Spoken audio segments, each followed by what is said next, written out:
and I jumped to save myself, but he was furiously quick and chased me, striking furious at me with his cane, I dodging this way and that in terror, and at last a strong blow fell upon my foreleg, which made me shriek and fall for the moment, helpless.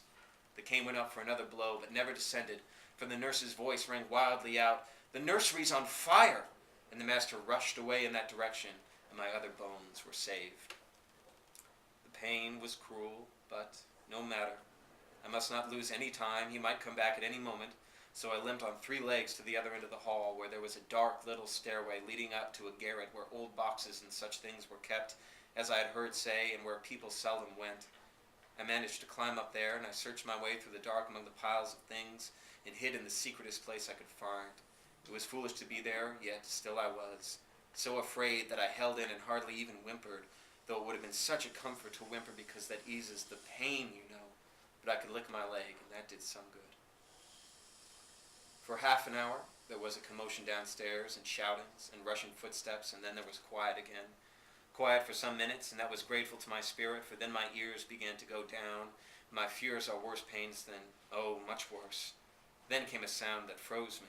They were calling me by name, hunting for me. It was muffled by distance, but that could not take the terror out of it, and it was the most dreadful sound to me I had ever heard.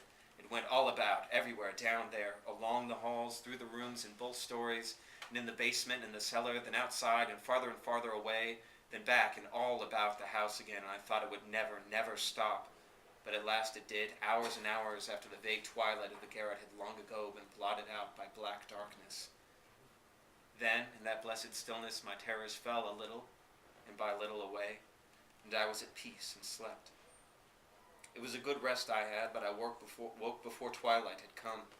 I was feeling fairly comfortable, and I could think out a plan now. I made a very good one, which was to creep down, all the way down the back stairs, and hide behind the cellar door, and slip out and escape when the iceman came at done, and when he was inside filling the refrigerator, then I would hide all day, and start on my journey when night came, my journey to, well, anywhere where they would not know me and betray me to the master. I was feeling almost cheerful now, and then suddenly I had a thought. Why, what would life be without my puppy?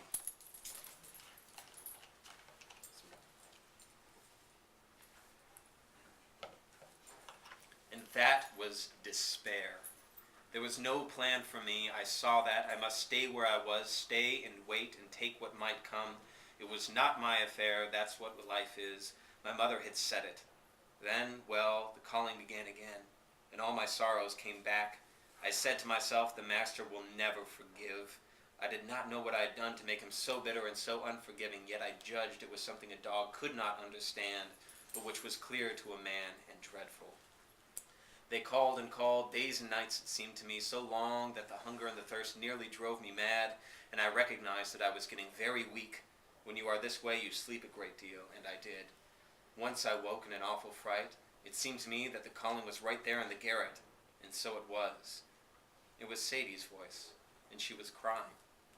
My name was falling from her lips, all broken, poor thing, and I could not believe my ears for the joy of it when I heard her say, "Come back to us, oh, come back to us and forgive. It is all so sad without our..." I broke in with such a grateful little yelp, and the next moment Sadie was plunging and stumbling through the darkness and the lumber and shouting for the family to hear, "She's found! She's found!"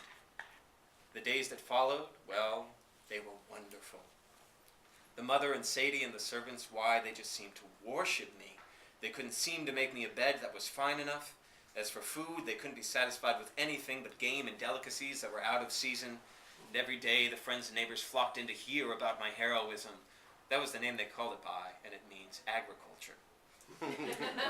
I remember my mother pulling it on a kennel once and explaining it in that way, but didn't say what agriculture was, except that it was synonymous with intramural incandescence. And a dozen times a day, Mrs. Gray and Sadie would tell the tale to newcomers and say I risked my life to save the babies, and both of us had burns to prove it.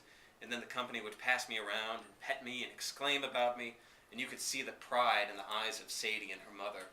And when the people wanted to know what made me limp, they looked ashamed and changed the subject. And sometimes when people hunted them this way and that way with questions about it, it looked to me as if they were going to cry. And this was not all the glory. No, the master's friends came, a whole 20 of the most distinguished people, and had me in the laboratory and discussed me as if I was a kind of discovery. And some of them said it was wonderful in a dumb beast, the finest exhibition of instinct they could call to mind.